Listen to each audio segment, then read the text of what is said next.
रहे हैं अलंकार। अलंकार का अर्थ क्या होता है? मैंने आपको अलंकार का अर्थ क्या होता है? आभूषण होता है। आभूषण की जरूरत क्यों पड़ती है? सुंदर बनने के लिए। कि जैसे हम जो है अपने आप को और अधिक सुंदर दिखने के लिए अलंकारों का प्रयोग करते हैं, आभूषणों का प्रयोग करते हैं, आभूषण पहनते हैं, वैसे ही काव्य की सुंदरता को बढ़ाने के लिए हम किसका प्रयोग करते हैं? अलंकार। वैसे काव्य की सुंदरता को बढ़ाने के लिए, कविता को और अधिक सुंदर बनाने के लिए, और अधिक रोचक बनाने के लिए हम जो है वो अलंकारों का प्रयोग करते हैं। तो मैंने आपको बताया कि अलंकार कितनी तरह के होते हैं? पहला आ गया शब्द अलंकार, दूसरा आ गया अलंकार। कि जब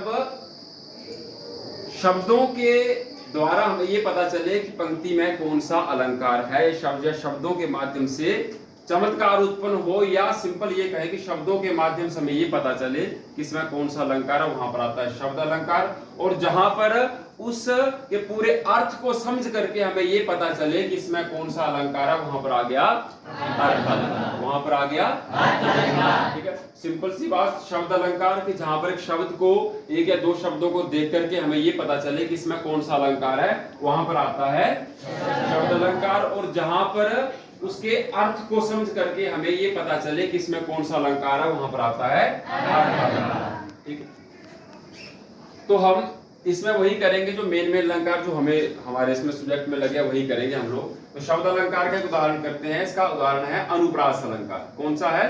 अनुप्रास अलंकार। अनुप्रास अलंकार में क्या होता है, इसकी क्या पहचान होती है कि जहां पर एक ही वर्ण जो है वो बार बार आए, वहां पर अनुप्रास अलंकार होता है। जहां पर एक ही वर्ण बार बार आए, वहां पर अनुप्रास अलंकार होता है। मैं शब्द की बात नहीं कर रहा हूं, किसकी बात कर रहा हूं?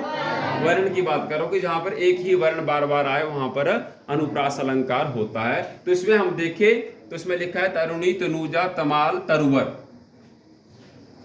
तरुणी तनुजा तुमाल तरुवर, इसमें जो है त वर्ण जो है उसकी बार बार आवृत्ति हो रही है, त वर्ण जो है बार बार आ रहा है, तो इसलिए यहाँ पर कौन सा अलंकार हुआ? अनुप्रास अलंकार हुआ। अब इसमें देखिए, इसमें हमने लिखा है कि पद गुरुपद पदम पराग।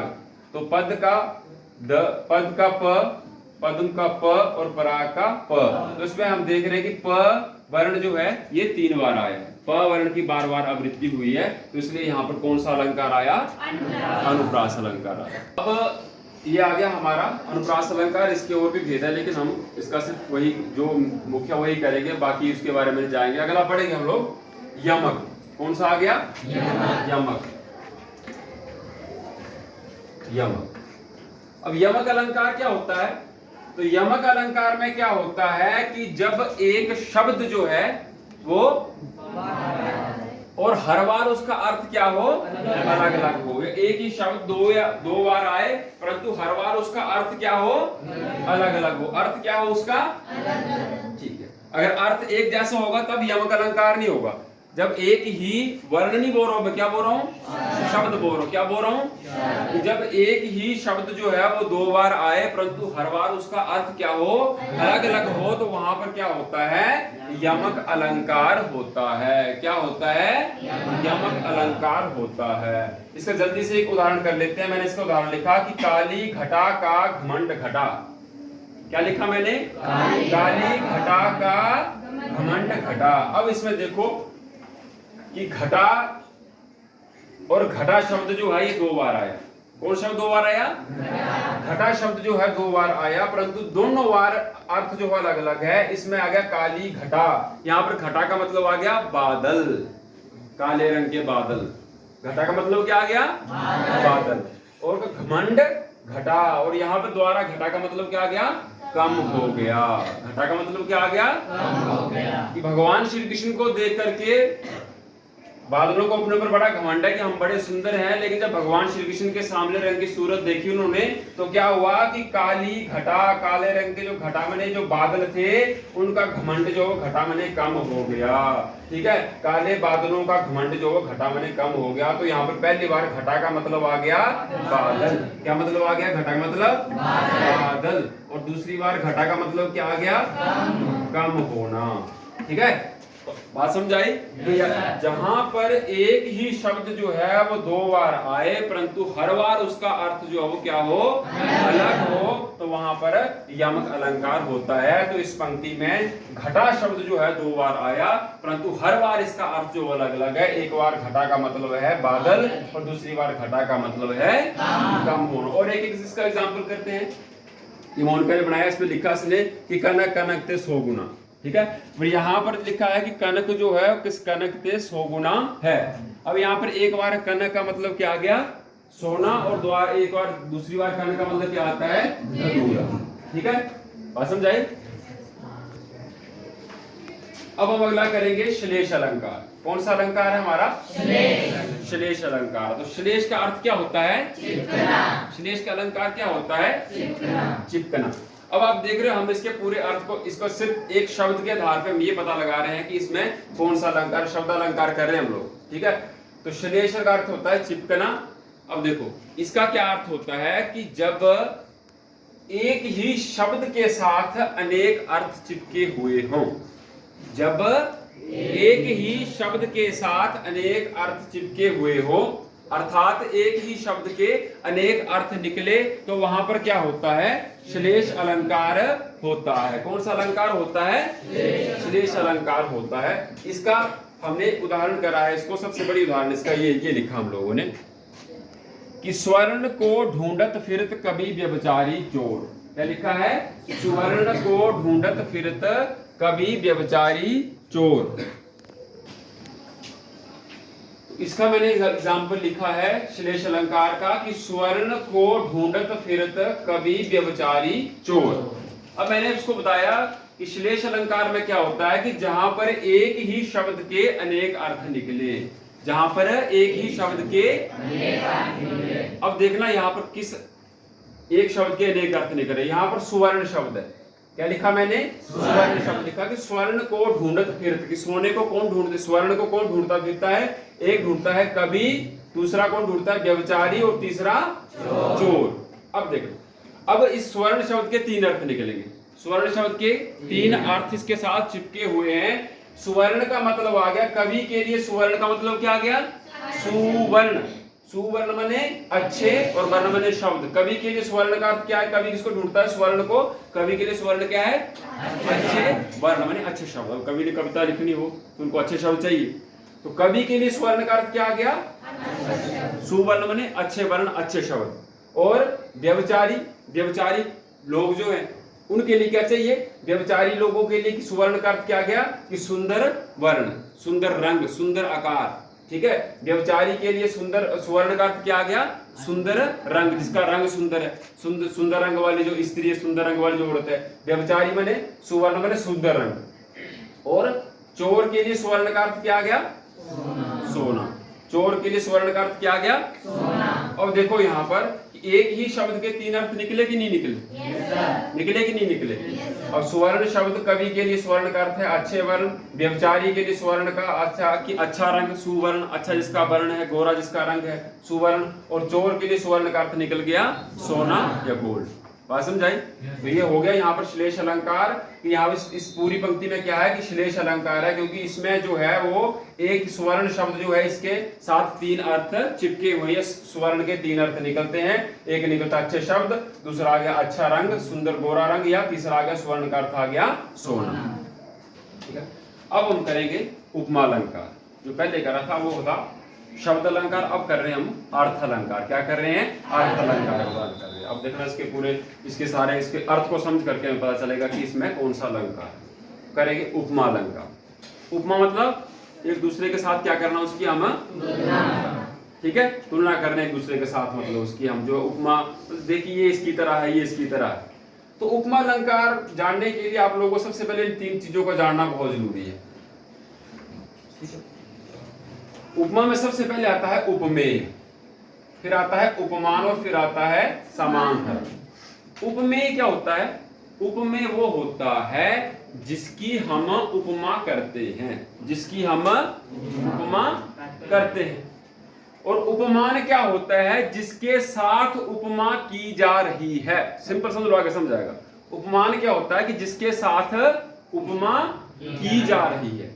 फॉर एग्जाम्पल हमने उदाहरण कर लिखा है कि मुख चंद्र सा सुंदर है। क्या लिखा है कि मुख चंद्र सा सुंदर है। अब यहाँ पर जो है किसकी उपमा की जा रही है?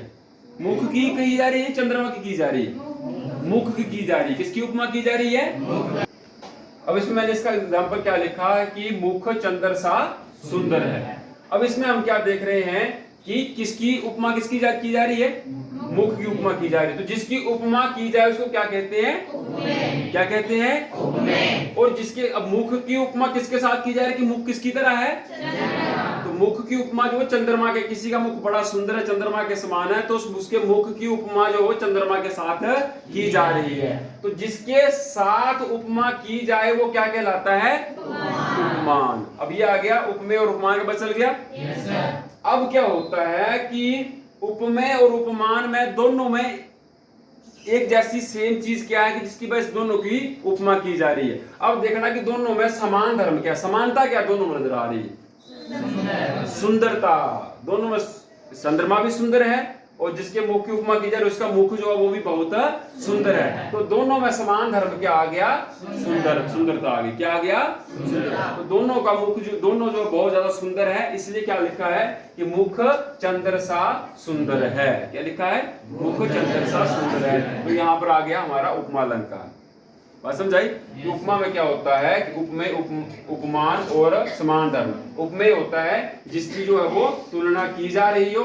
उपमान क्या होता है कि जिसके साथ तुलना की जा रही हो। और समान धर्म क्या होता है कि उपमेय और उपमान में दोनों में समानता क्या है? मुख और चंद्रमा में दोनों में समानता क्या है कि दोनों क्या है? सुंदर हैं। बात समझाई? यहाँ पर कौन सा अलंकार आ गया? अब हम करने जा रहे हैं अन्योक्ति, एक और अलंकार जिसका नाम है अन्योक्ति अलंकार। कौन सा है? अन्योक्ति अलंकार। ठीक है। अन्योक्ति अलंकार में क्या क्या बनता है इसका? अन्य प्लस उक्ति। अन्य मतलब दूसरी, उक्ति मतलब बात। अब इसमें क्या है कि जो बात हम उसमें पढ़ रहे हैं, कोई मान लो कि कोई पद आ गया, कोई दोहा आ गया, उसको हम पढ़ रहे हैं, तो जो उसका सिंपल साधारण अर्थ निकलता है वो साधारण अर्थ न लेकर के उसका जो दूसरा अर्थ है उसको ग्रहण किया जाए। जो उसका साधारण अर्थ निकलता है उस अर्थ को न लेकर के जो उसके भीतर छुपा हुआ जो अन्य अर्थ है, जब उसको लिया जाता है, उसको ग्रहण किया जाता है, तो क्या कहलाता है? अन्योक्ति अलंकार। क्या कहलाता है? अन्योक्ति अलंकार। अब इसका एग्जाम्पल करते हैं। इसका एग्जाम्पल ये लिखा है कि माली आवत देख कर कलियन करे पुकार, फूली फूली चुन लिए और कली हमारी बार। ठीक है कि माली आवत देख कर कलियन करे पुकार, फूली फूली चुन लिए कली हमारी बार। अब देखो इसका अर्थ समझो। इसका सिंपल साधारण अर्थ इसका क्या निकलता है कि माली आवत देख करके कलियन करे पुकार, की माली को बगीचे में आता हुआ देख करके कलियां पुकार करने लगती है। कलियां आपस में एक दूसरे से, कलियां क्या होती है? ये तो फूल जो खिल गया है, और कली जो अभी तक फूल नहीं बनी है, कली होती है, मतलब छोटा बच्चे का रूप है किस्म का। ठीक है, बच्चे का रूप बता रहा हूं। तो माली को बगीचे में आता हुआ देख करके कलियां क्या करने लगती हैं? पुकार करने लगती है। कलियां करे पुकार कि फूली फूली चुन लिए, कि माली आया और जो कलियां खिल करके फूल बन गई थी वो फूल जो माली ने चुन लिए, और कली हमारी बार। और कली माने कल जो है अब हमारी बारी आने वाली है, मतलब आज हम छोटी हैं, कल क्या हो जाएंगी? हम भी खिल करके फूल हो जाएंगी और कल हमारी बारी आने वाली है। अब उसका सिंपल अर्थ ये है कि बगीचे में माली को आता हुआ देखकर कलियां पुकार करने लगती है कि हे सखी हे कली, कि माली जो बगीचे में आया और उसने क्या करा कि जो कलियां फूल बन गई थी उनको तोड़ लिया उसने। ठीक है, चुन लिया, और कल जो हमारी बारी, और कल हम भी क्या बन जाएंगे? फूल बन जाएंगे, कल हमको तोड़ ले जाएगा। सिंपल अर्थ ये। लेकिन इसका अन्योक्ति, इसका दूसरा अर्थ क्या निकलता है? दूसरा अर्थ ये निकल रहा है, ये संदेश मिल रहा है कि इंसान जो है, जो तक क्या है, छोटा है, बच्चा है, कल को क्या हो जाएगा? वो भी बड़ा हो जाएगा, बूढ़ा हो जाएगा। और जैसे अब यहाँ पर माली किसका प्रतीक है? यमराज का। माली किसका रूप बताया यहाँ पर इसने? यमराज का। कि जैसे माली आकर के उसको तोड़ लेता है, वैसे यमराज आएगा और हमारे प्राणों को भी ले जाएगा। ठीक है, तो सिंपल अर्थ इसका कुछ और निकलता है, लेकिन अन्योक्ति में इसका हम क्या देख रहे हैं? अन्योक्ति में इसका कुछ और ही अर्थ निकलता है। कली किसका प्रतीक है? छोटे बच्चे का प्रतीक है। फूल किसका प्रतीक है? जो वृद्ध हो चुका उसका प्रतीक है। और माली किसका प्रतीक है यहाँ पर? यमराज का प्रतीक है। तो निकला ना इसका अन्य उक्ति निकली ना, अन्य अर्थ निकला ना इसका। बात समझ आएगी नहीं आएगी? ठीक है। तो आज जो है हम लोगों ने लगभग 5 अलंकार पढ़े। ठीक है, कौन सा?